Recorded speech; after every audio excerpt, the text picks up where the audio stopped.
8. Tama ba Tagalog? Sapagkat dahil sa kagandahang loob ng Diyos, kayo ay naligtas sa pamamagitan ng pananampalataya at ito'y kaloob ng Diyos at hindi mula sa inyong sarili. Amen po ba? Napakasarap po na it's all because po sa grace ng ating Panginoon. Sukdulang biyaya, di ba? Yung kung hindi po tinitingnan ng Panginoon kung gaano po yung laki ng mga kasalanan natin. Alam po natin yun. Kasama po ako doon. Pero ang Panginoon po napakamahabagin na kapag bumalik tayo sa Kanya. Basta magpo tayo sa Panginoon at nag-repent, minatawad. Ang pagmamahal po ng Panginoon ay naririyan. Kaya po, pag ginamit po natin itong sukdulang biyaya, awitin po natin na ang Panginoon ang kausap po natin. To Lord Jesus.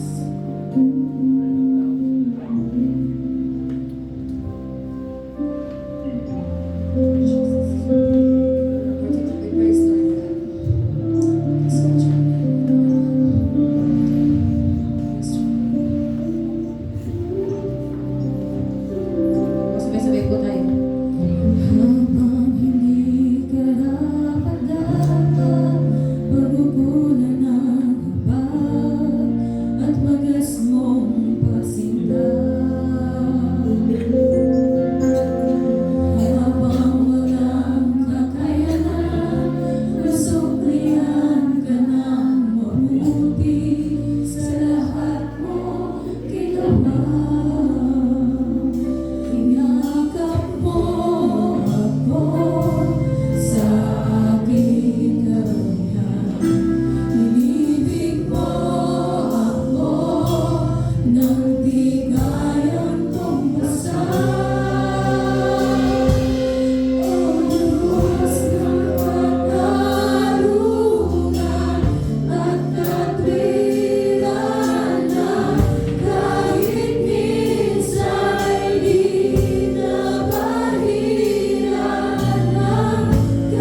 Sabi, ano nga po tayo? The joy of the Lord is my strength. Kung po narinig niyo po yung the joy, ito po tayo lahat.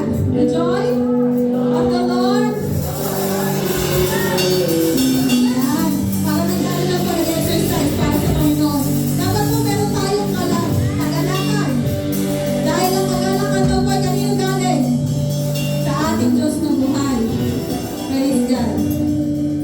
Ito.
Thousand generations falling down in worship to sing the song of ages to the Lamb. Yes, oh God.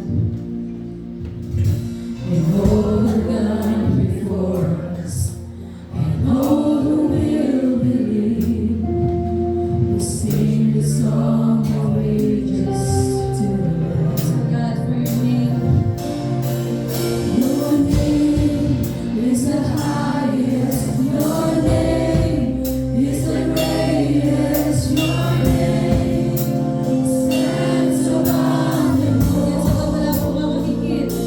Above all thrones and dominions, all powers and positions. Your name stands above them all. And the angels cry, holy.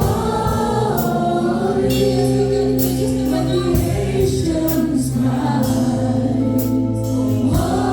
holy.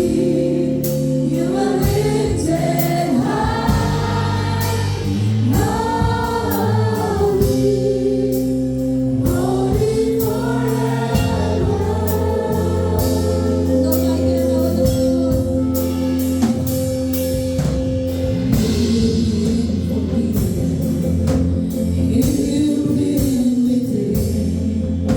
Sing the song forever to the Lamb.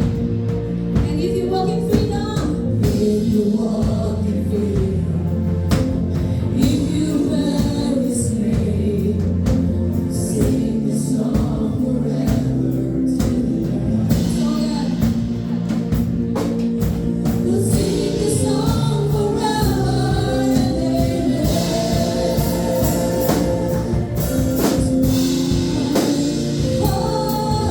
Holy, all creation's cries, Lord God.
Magandang umaga po sa ating lahat.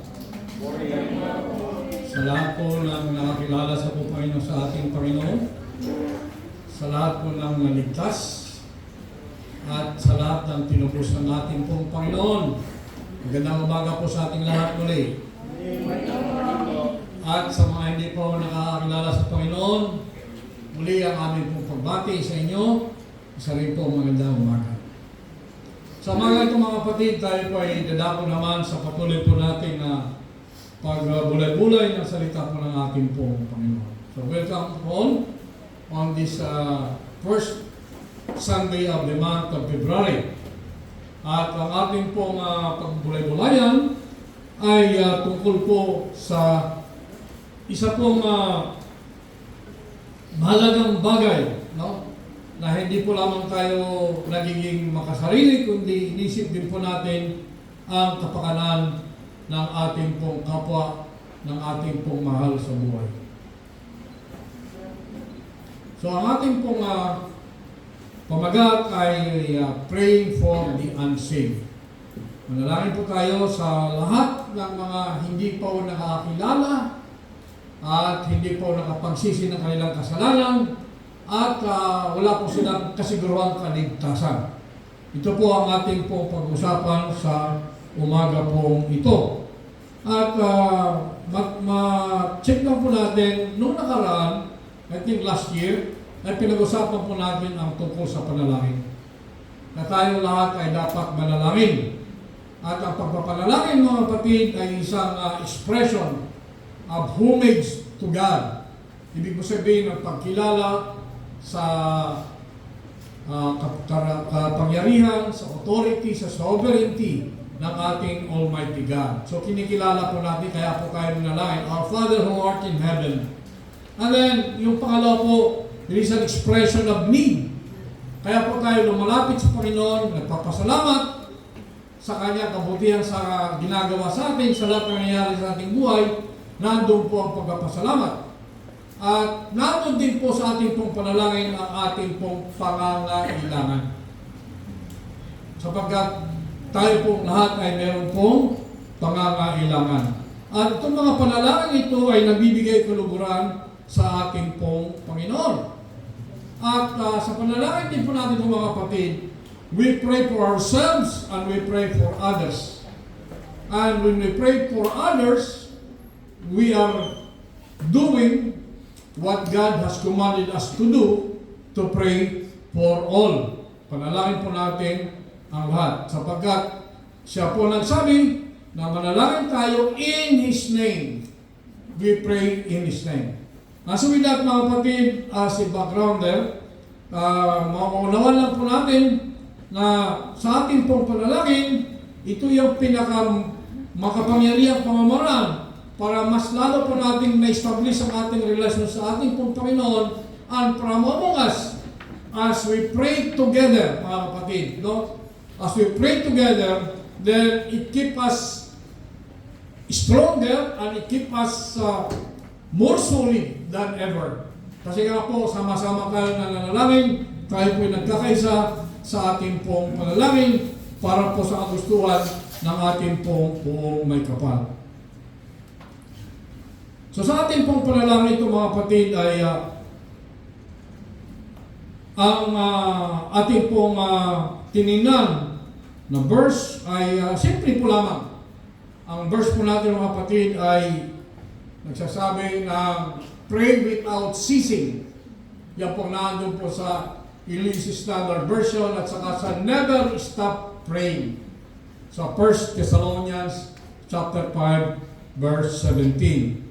So ito po ang ating pong verse for this morning. And as we continue, we pray to our Almighty na siya po muli ang ating pong makasama sa umaga ito sa ating pong pag-aaral. Heavenly Father, Lord, muli kami po dumudulog sa harapan at kinikilala po namin kay Panginoon bilang aming tayong po ito kapag-ligtas. Truly, Lord, na maliban sa iyo wala kaming magagawa. And as we listen to your word, dahil po namin, Panginoon, na ito ay amin pong maunawaan, maintindihan, may lalagay po namin sa aming mga puso, at ito, Panginoon, ay amin pong magagawa sa pamamagitan po ng pagmamahal na pinagkaloob niyo sa amin na ito ay mag-resonate, Panginoon, sa bawat isa at nisishare po namin sa amin pong mga mahal sa buhay, sa amin pong mga kaibigan, at sa lahat po ng amin pong mga kakilala, Panginoon. Salamat po, Panginoon.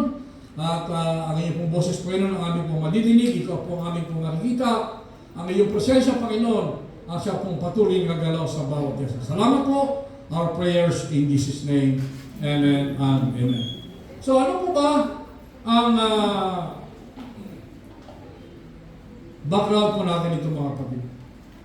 Now, tingnan po natin ano po.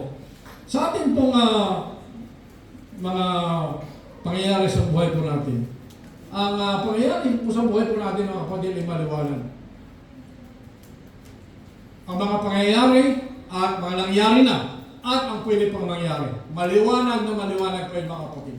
If you look at that portion, then you notice kung ano ang mga nangyari na, ano yung kasalukuyan nangyayari at ano pa ang pwedeng mangyari. So ito yung ating mga sinasabing katotohanan sa buhay natin na hindi natin pwedeng baliwalain. Ang una is that ang buhay po natin, mga kapatid, has beginning and end. Alright? Lahat po tayo ay may appointment with God. All of us. At ang appointment natin yan sa Panginoon ay wala po tayong magagawa. We cannot delay, we cannot alter sapagkat yan po ang appointment natin sa ating pong Panginoon. Now, hindi natin magagawa na paiksiin o pahabain pa ang mga yan sapagkat yan lamang ayon po sa kagustuhan ng ating pong Panginoon. At kung sakali naman na tayo po ay mag-perish, tayo nga po ay mawala sa mundong ibabaw nito, ay dalawa po lamang ang ating pupuntahan as we have studied before. At ang ating pupuntahan ay either we go to hell or we go to heaven. Dalawa po lamang yun na ating po napag-aralan.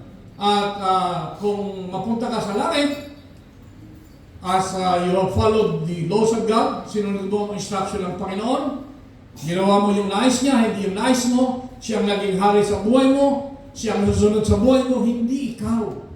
Kundi siya ang sunod sa buhay mo, then meron tayong panghawakan ng kaligtasan at meron tayong panghawakan na tayo nilinis na ng ating Panginoon sa ating mga nagawang kasalanan. Ngunit, kung ikaw ay sumuway sa kautusan ng Diyos, hindi mo sinunod yung kanyang kagustuhan na ayon sa banal na aklat, you disobeyed God, you choose your own path, you are the king of your life, and not God. At minahal mo ang yaman sa mundong ito, hindi mo minahal ang mga katuruan ng Panginoon. Ang minahal mo ang yaman sa mundong ito, you conform with the patterns of this world. Then, sigurado ka na ikaw ay pupunta sa impyerno. Dalawa po lamang ang maliwanag ng mga kapatid na dapat po natin palawan. At kung ikaw ay pupunta sa impyerno, we understand na yan ay may blazing furnace at saka may tinatawag po na burning sulfur in eternity. In eternity. At there is no more second chance after that. Wala na pong second chance. At maliwanag yung mga kapatid na ang kamatayan ay hindi po natin pwedeng i-delay as we have said earlier. So kailangan po natin ay sumunod lang tayo sa kagustuhan ng Panginoon para makaiwas tayo dun sa landas na patungo sa maluwag na daan at patungo sa impyerno. So yun po ang unang bagay na talagang nangyari, mangyayari at saka mangyayari pa in the near future. Ang pangalawang bagay na dapat po natin tingnan, mga kapatid, na hindi po natin pwedeng palagpasin. Ano ba nangyayari sa mundong ibabaw sa ngayon? Patuloy, mga kapatid, ang mga bagay-bagay sa mundong ibabaw na ito na nagpapakita na mayroong mga patuloy na kaguluhan sa mundong ibabaw. Nandun pong natural disasters, nandun ang earthquake, volcanic eruption, tsunami, mga false teachers, nagtuturo ng maling katuruan. Rampant immorality in our society today. Rampant immorality. No? Unabated taking of human lives. Yung pagpatay, yung abortion, yung mga idolaters na sumasamba sa mga Diyos-Diyosan at mga homosexuals, yung mga gera, yung mga taong they continue to love money than God, and the people who are loving themselves than lovers of God. Ang kanilang sarili. No? Ito po ang mga nangyayari sa ibabaw natin ngayon. At hindi lang po yan. nandiyan po ang persecution of Christians. Every hour, every minute of the day, maraming Kristiyano sa buong mundo ang persecuted. Marami.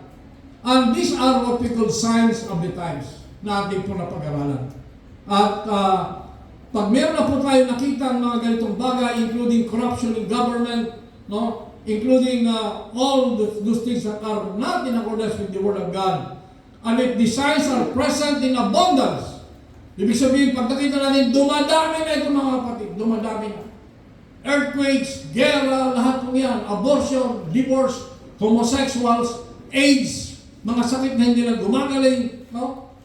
Makikita po natin mga kapatid na malapit na dumating ang ating pong Panginoon.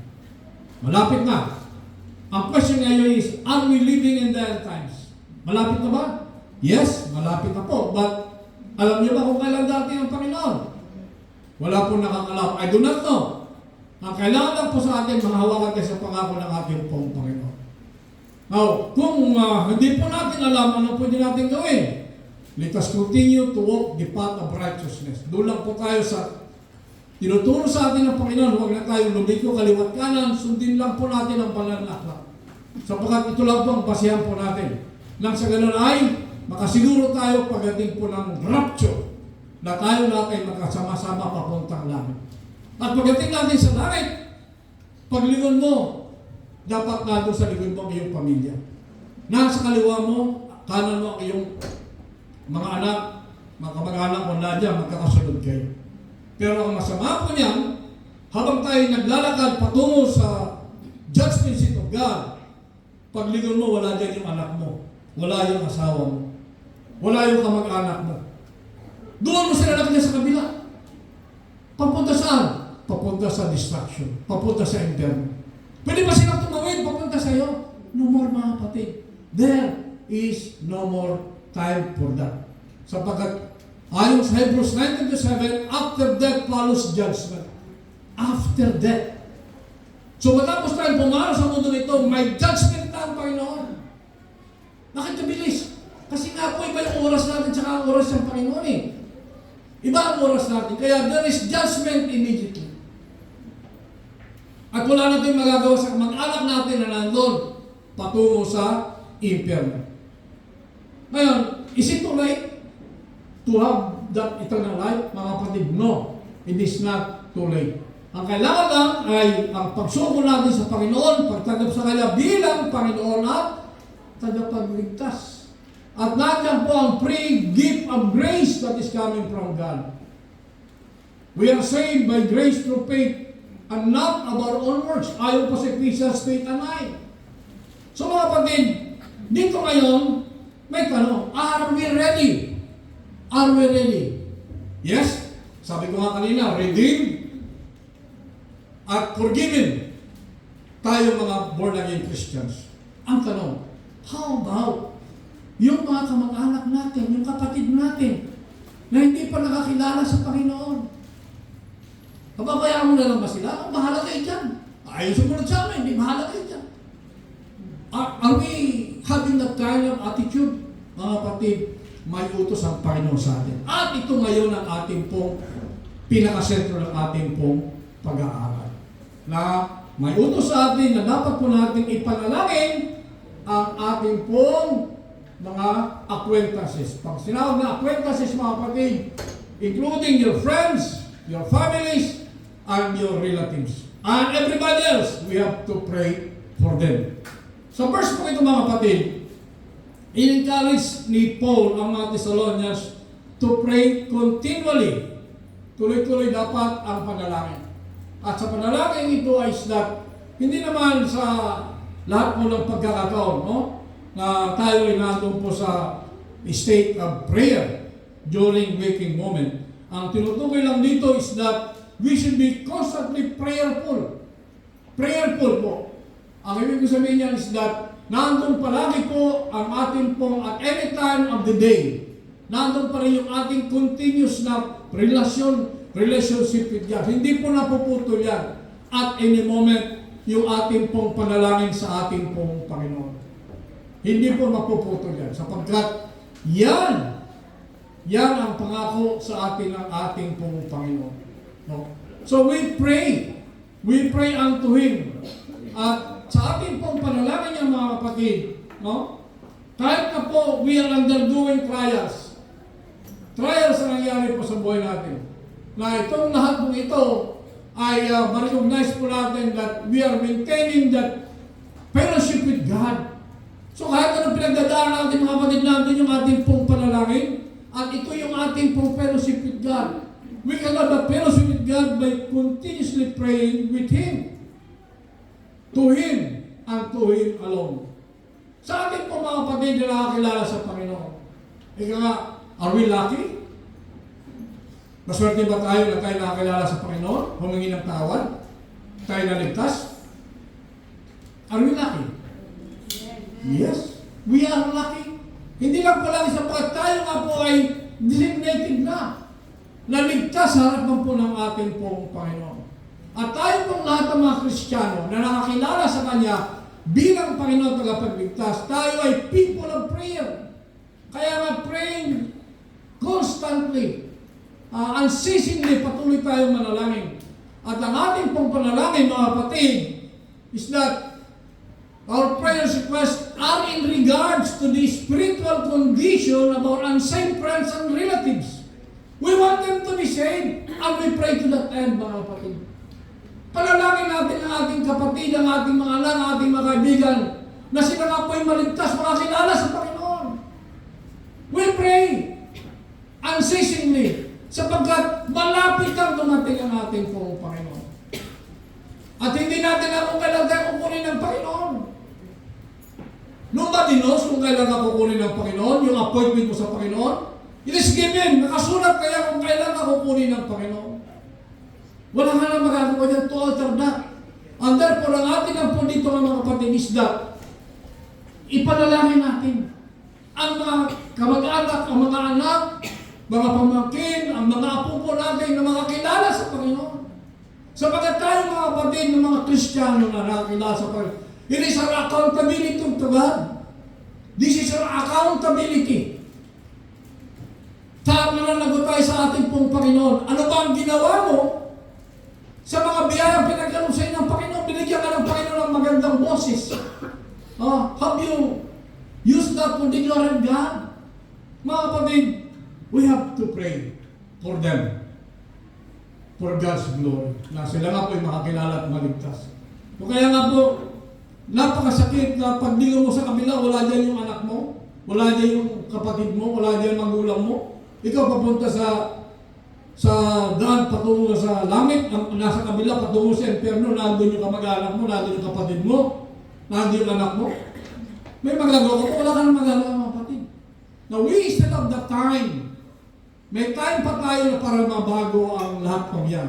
Bakit po? Kasi nga po, ito nga po yung tinatawag po natin na mga elect. Mayroon pong elect, mayroon pong talagang tinawag ng Panginoon, chosen by God, no? Na nandiyan lang sa palibot natin, hindi nila alam yun. Ang kailangan lang ay may mga taong lalapit sa kanila at ipapakilala sa kanila ang ating pong Panginoon. Unless otherwise, kung kagaya nung kriminal na doon siya nakakilala sa Panginoon sa krus. Sa krus. Unless kung gano'n mangyari siya, pero kung hindi pa naman, meron tayong mga born-again Christians na may mga paa na gagamitin po natin para ibahagi ang magandang balita. Kahit po sa mga bata, sa maliit pa lang, simulan na natin ang pagtuturo po ng magandang balita sa kanila.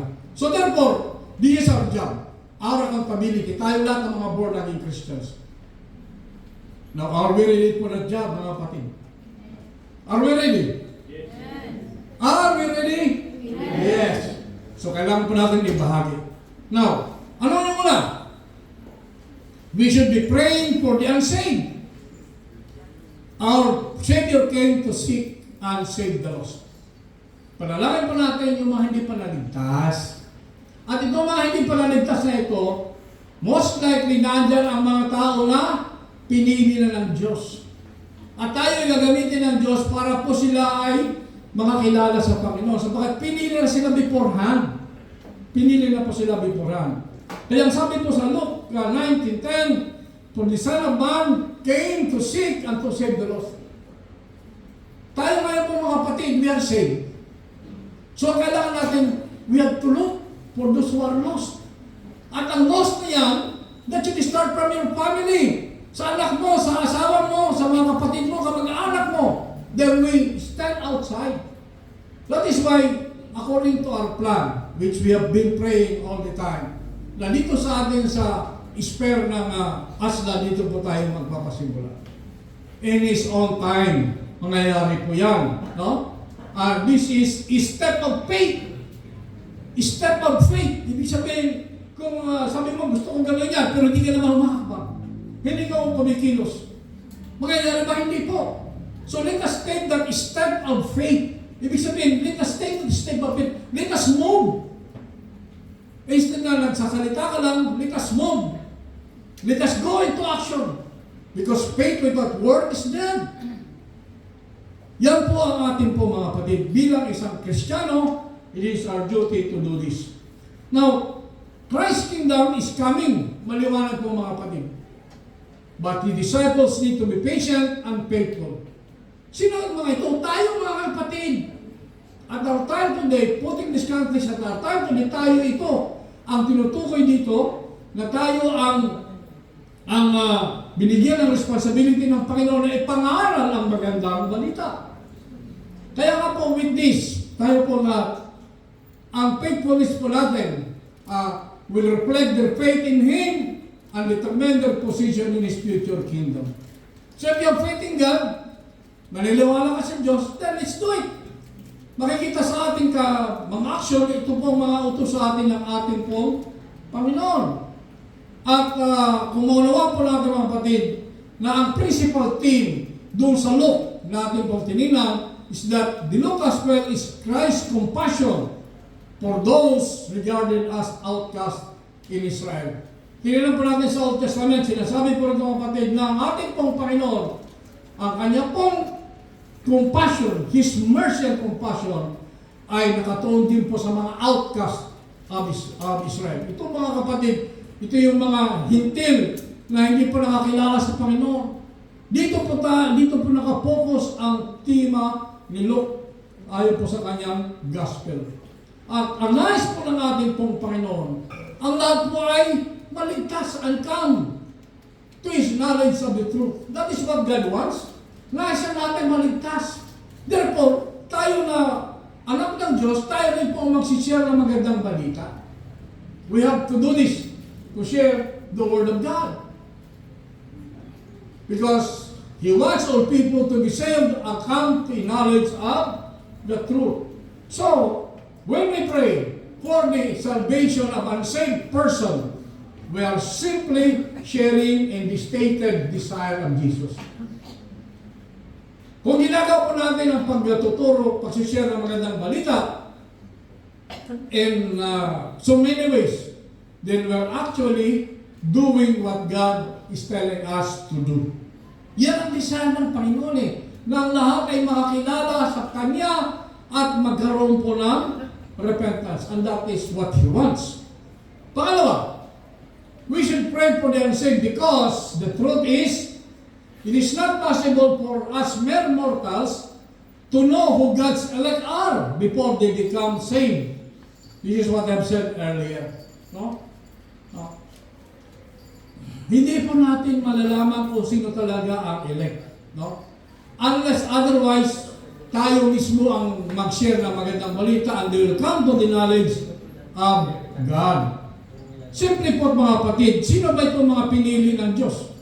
Itong mga pinili po ng Diyos ay walang iba, as we notice, no? Ang mga God's elect pong yan ay tunay nga na nandyan lang. Mara hindi pa sila nakakilala sa Panginoon pero pinili niya sila ng Diyos. Hindi ba yun? Yes. Hindi nila alam na sila pinili na ng Diyos. Ang inantay lang nila ay somebody from us to touch their hearts. Somebody from us. Mara ikaw, pisina mo, siya ay pinili ng Diyos pero hindi niya alam. Ang kailangan lang ay somebody from us to inspire him, to motivate him at makita sa atin bilang ilaw at kasing. At makakilala siya sa ating pong Panginoon. So ano ba itong God's elect? Ito nga po yung ating pong election. Ito po yung the principle of election na sinasabi po ng ating pong Panginoon. Pag tinawag pong elect of God, are those whom God has predestined to salvation. So merong predestination mga kapatid. Predestination. Bago pa ang lahat, pinili ka na ng Diyos para ikaw ay maligtas. Now, dito mga kapatid, they are called the elect because that word denotes determining beforehand, ordaining, deciding ahead of time. Who has that capacity to do that? Kaya ba natin yan? No. It is only God Himself who can do that. Ibig sabihin mga kapatid, no? Determine beforehand. Bago pa lang, pinili na ng Diyos. Beforehand. Ordaining. Itinagda na ng Diyos. Deciding ahead of time. Kaya ang sabi po natin, our God is there before the beginning of time and beyond the end of time because our God is not covered by time. Now, as it stands mga kapatid, itong mga pinili, the concept of electing those who will be saved is not controversial. It's biblical truth. Ito po ay nakasulat po sa banal na aklat. Hindi po ito ay ginagawang controversial na mga nagdidiskusyon, no? Na pinili na may mga pinili ng Diyos. Merong free will na tinatawag. Nagiging controversial ito pero ang katotohanan, ito ay po ay nakasulat po sa banal na aklat. Kaya nga po ang isang example natin dyan sa Romans 8:28. Ano po ang sinasabi sa Romans 8:28? Yeah. Ang sabi ko sa Romans 8:28, and we know that in all things good, God works for the good of those who love Him, who have been called according to His purpose. And those He predestined, He also called. Those He called, He also justified. And those He justified, He also glorified. So pinili na po, predestined. Pinili na po ng Panginoon ang mga kanyang tupa. Pinili na po. So no question about that. Eh ano ngayon ang kontrobersya? Ang kontrobersya ngayon mga kapatid is that how and in what manner God chooses those who will be saved. Paano ba ginawa ng Panginoon kung sino maliligtas? Meron ba nakakalam? I do not know. Because hindi po natin abot ang kaalaman ng Panginoon. Ang ating kaalaman siguro kakapiranggot lang doon sa kaalaman ng Diyos. Hindi arok ng ating kaalaman yon. Yan po kontrobersya. Paano niya ginawa na pinili yan? At the last, yung magnanakaw doon sa cross sa Calvario, nandun. Doon na siya nakakilala sa ating pong Panginoon. Last minute. Now, is it true to all? We do not know. So, ito ang pinaka-controversial. No? Na ang Diyos lang ang nakakaalam nito kung paano. That is authority na we cannot afford to question.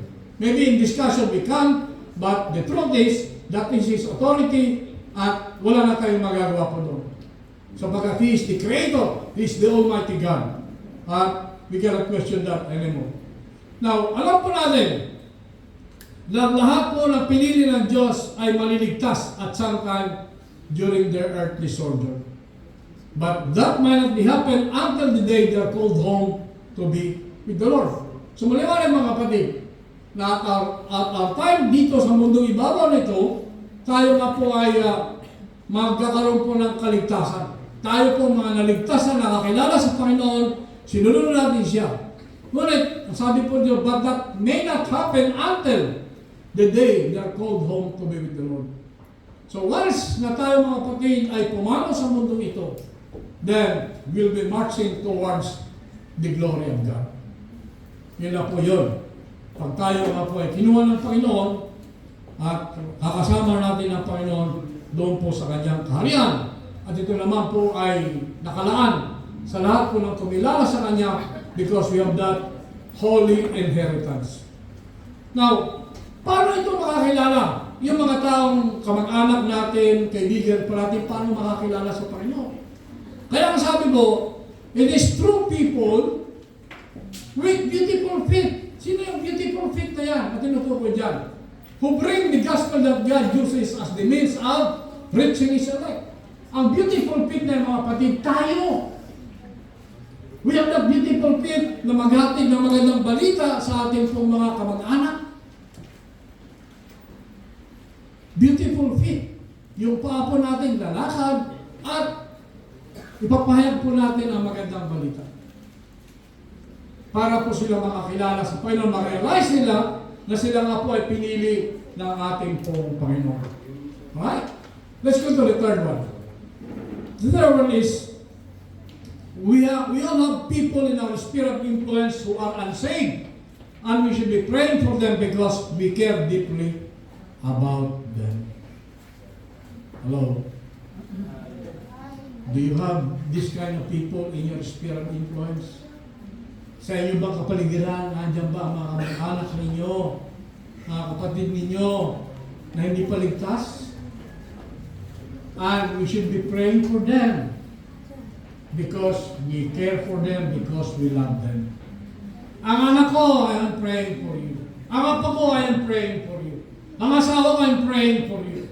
Sa mga kamag-anak ko, I am praying for them. Sa mga kaibigan ko, I am praying for them. Let us all pray for them, mga kapatid. Because yan ang beautiful faith natin. We pray for them. Huwag po natin ikayang bigkasin. No? I am lifting up to you, my son, my daughter, my relatives, my friends, na makakilala sa iyo, Panginoon, bilang Panginoon tagapagligtas. In your own time and in your own way. So we have to pray for them, mga kapatid. Kahit na masama ang loob mo, alisin mo sama ng loob mo.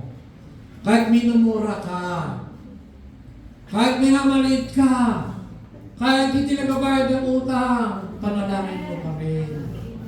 Kahit hindi ka binibigyan ng ulam, panalangin mo pa rin. Kahit hindi ka pinapahiram ng mga gamit-gamit, ipanalangin din po natin, mga kapatid. Because that is what love is. We care for them and we love them, mga kapatid. So no conditions in expressing our prayer for them. No conditions, because God has no condition in accepting us. He erased our sins, past, present, and future. How much more for us? Na hindi po natin kayang burahin ang nagawang kasalanan ng ating mga mahal sa buhay. Kaya nga po, mga kapatid, we have to pray for them. Alam natin, mga kapatid, na ang Panginoon po natin cares for them and doesn't want them to perish. Ayaw ng Diyos na sila nga po ay mapahamak. At ang nais ng Diyos, His desire is for all of them to come to repentance. Makapagsisi sila na hindi nila mamahalin yung kanila pong katayuan sa buhay. Hindi nila mamahalin yung kanilang pagiging gwapo, pagiging maganda, pagiging mayaman, pagiging matalino, pagiging makapangyarihan, kundi isipin po nila na ang lahat po yan ay biyaya ng Diyos sa kanila na dapat nilang gamitin for the glory of God, not for their own glory, but for the glory of God. Pangapat, Jesus instructed us to pray for the unsaved in this manner. Ask the Lord of the harvest to send out workers in this harvest field. Ano po ba yan? Harvest field, mga kapatid. Ang sabi po sa Luke 10:2, pinapulagan, He told them, the harvest is plentiful, but the workers are few. Ask the Lord of the harvest, therefore, to send out workers into His harvest field. Ano po ba yung harvest field, mga kapatid? Ito pong harvest field na to, this prayer concerns the harvest field of evangelism in the world. It is a prayer that people will be saved and God will be glorified. Ang ibig ko sabihin, mga kapatid, ipangaral natin ang magandang balita sa buong sulok ng mundo na kaya po nating abutin. Sapagkat ang mga tao, para makilala sa Panginoon at mabigyan po ng kapulian ang ating pong Panginoon. That is what we have to do. To pray. Papanalangin po natin ang harvest field. Ngayon, ang harvest field, mga kapatid, napakaluwag. Napakadami sa mundo, may babalik, hindi pa nakakilala sa Panginoon. Kaya nga sa ating pamilya lang, meron na eh. Mga matigas ang ulo. Mga ayaw makinig. Sapagkat at this time, maaaring may pera tayo, malakas po tayo. But mind you, gentlemen and ladies, mga kapatid, all of us have that physical body that is deteriorating every minute. Once you have met the apex of your life, pag na-reach mo na yung buhay mo dito sa taas, pababa na yan. Pababa na, pababa. Kaya mapapasin niyo ang mga senior po natin. Ang mga senior natin, very clear are here.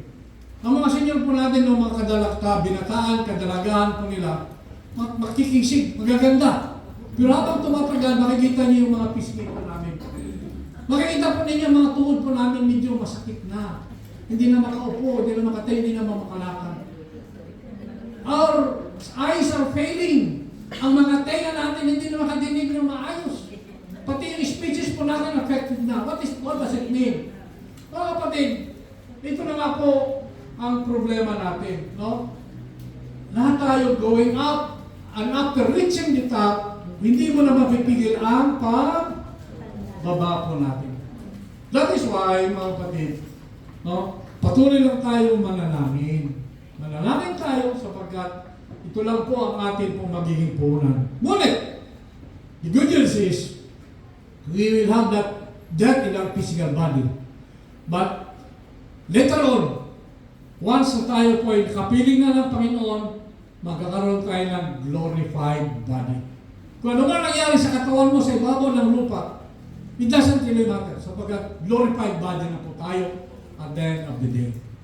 No? Iba po yung physical death, iba po naman yung pagkakaroon po natin ng glorified body later on. Now, despite having gone from one sa mga nagtirangaral po ng magandang balita, no? Kaya pa sa pangaral po ng magandang balita, huwag po tayong mag-alilangan. Meron tayong assignment na tinuturo sa ating kapatiran in this church. Ay, nahiya ako eh. Nahiya akong tumayo sa gitna. Nahiya ako eh. Ang mga ganun mga, ang iba pag nabigyan ng assignment, hindi na sisipot during this Sunday service. Kasi nahiya. Huwag kang maya kapatid. No? Hindi natin dapat naghiya ang paglilingkod sa Panginoon. Amen? Amen. Hindi natin kahiya. Kaya kung ano man ang assignment, responsibility na binigay sa iyo, you take it. Sapagkat God is glorified when we do that. Para yan sa luguran ng ating pong Panginoon. Kaya kung ano man ang makakakulangan po natin, God will provide. Kaya ang sabi niya, ipangaral niyo. Kung mga bahay-bahay na ayaw ay tanggapin, walang problema yan. No? Para ipagpag niyo ang inyong paa. Ipagpagin inyong paa. At kung ano mangyari sa kanila, that will be their own. No? Pero huwag tayong nawala ng effort sapagkat ang Diyos ang kasama natin. Emmanuel, kahit anong gagawin po natin sa ating pong pananampalataya, God is with us all the time. In the same token, ang ating pong Panginoong Isus, ang kanya pong disciple na simula sa isa, naging 12, naging sobra sa 70, at sumubra pa. No? Ang mga ito mga kapatid ang magdadala ng magandang balita. Couriers, magdadala po ng magandang balita, at huwag sila mag-alala, huwag tayong mag-alala sa mga inisip natin kakulangan because God will provide.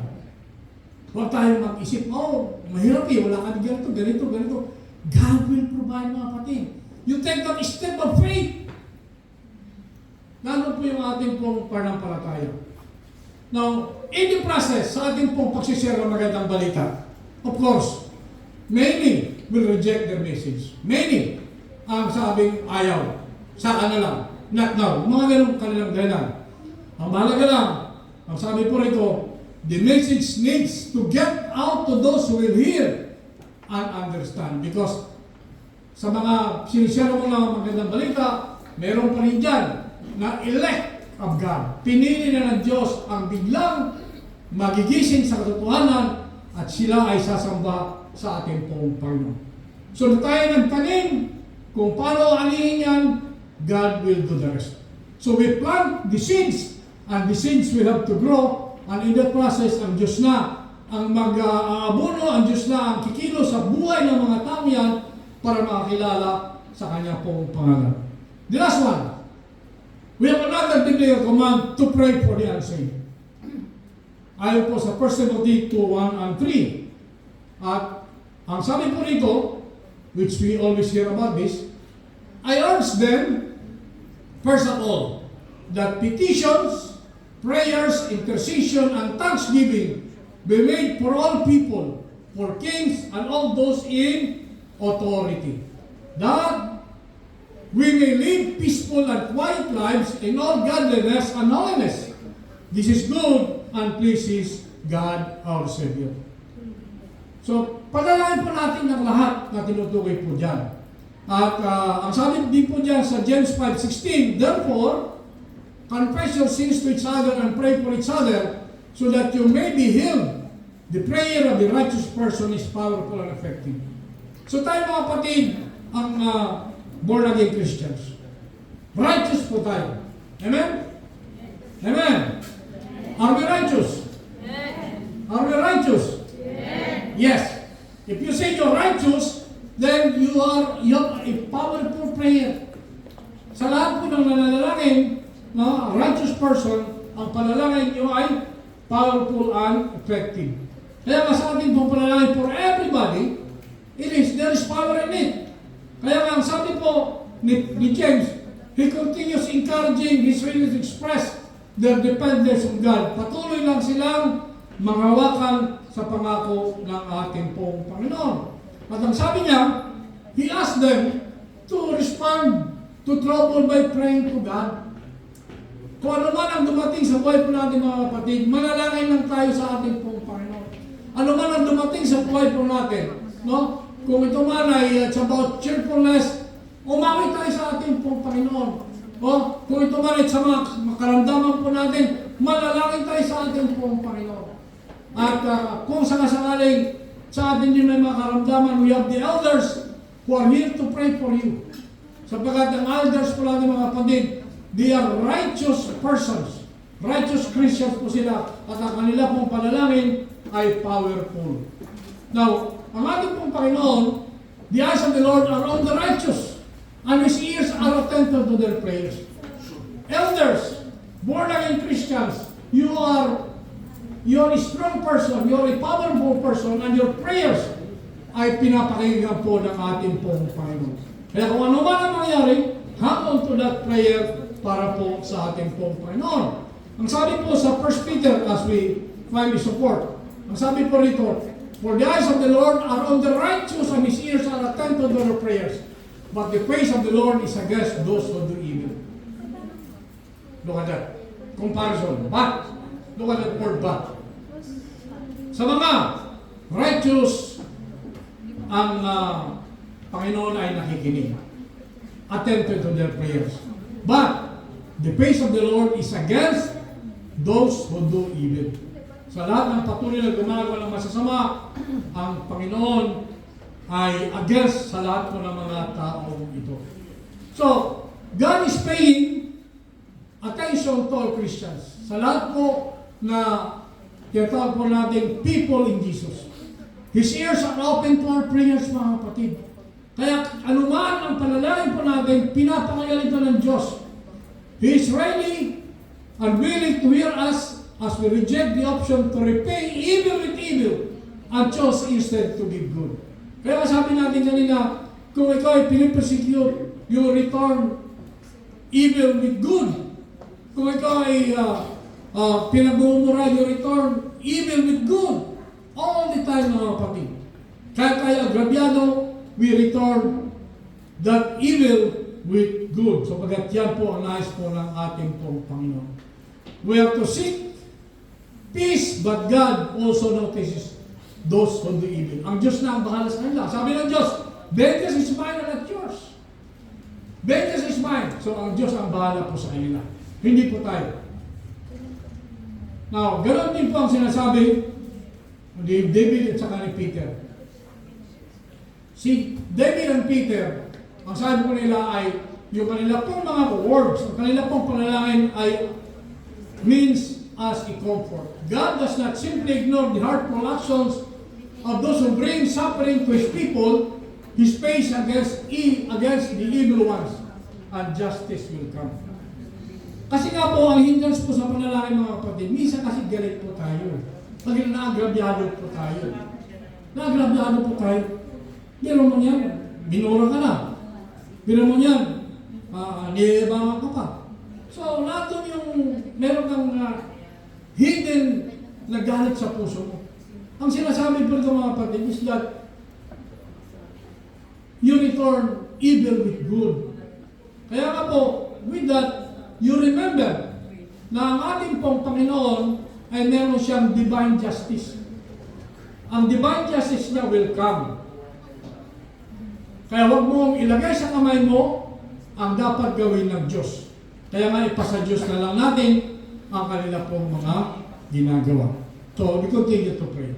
Now, as we close mga kapatid, let us come to our summary and our conclusion. Una, God indeed hears the cries of His children. Paliwanag po mga kapatid ng ating pong Panginoon ay nakikinig sa ating pong mga panalangin sa Kanya. Now, alam ba natin kung ano nangyari sa mga patuloy na nagkakasala? Secondly, we know what happens to those who die in their sins.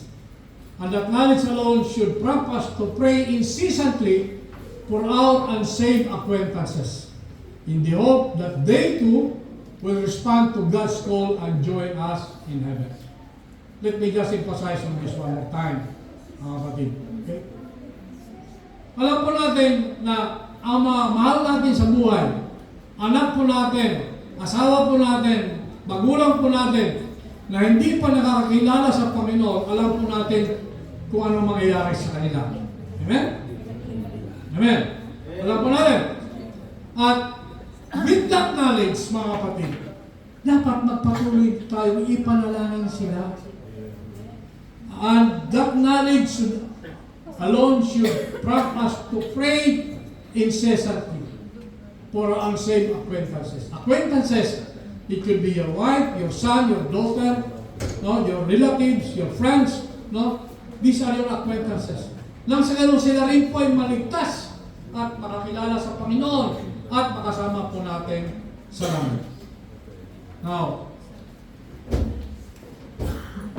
lastly, we pray that our loving God will orchestrate whatever circumstances are necessary to turn stubborn hearts toward repentance and to have that renewed relationship with the Almighty One. Ulitin ko lang po, patuloy tayo manalangin sa ating pong may kapal na sila nga po ang gagawa po ng pamamaraan. Lahat ng pamamaraan para po ang mga taong mga mahal natin sa buhay, mga kaibigan po natin na meron pong stubborn hearts, matigas ang puso, saan ka na ako tatanggap sa Panginoon? Sapagkat meron pa akong pera, may lakas pa ako, mayaman ako, may posisyon ako. No? Ito yung mga stubborn people. So we have to pray for them to turn these stubborn hearts towards repentance and to have that renewed relationship with the Almighty One. With the Almighty One. At with that mga kapatid, tayo po ay magtatapos sa isa pong panalangin. Tayo po ay nanalangin.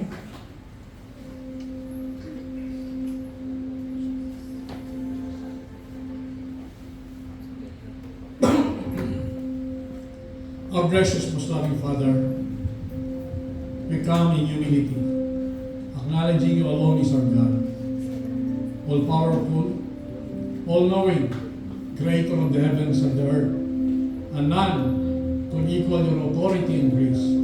Your love surpasses all understanding.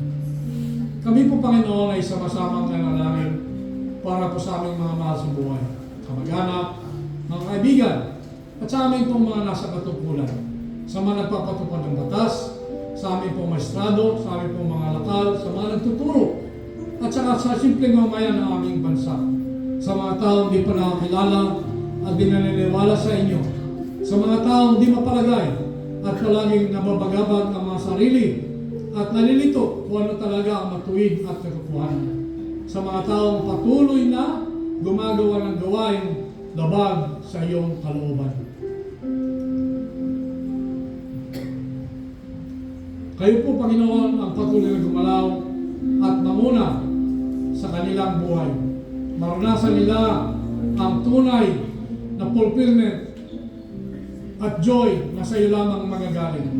Matuto silang magpatawad, magmahal sa kanilang mga kapwa na walang kondisyon whatsoever. Sumunod sa iyong mga pinag-utos ayon sa iyong banal na salita. Magampanan nila ang kanilang mga gawain na may takot sa iyong banal na pangalan. At ma-realize nila na ang tunay na basis of truthfulness and righteousness ay sa iyo lamang na salita ng banal na aklat.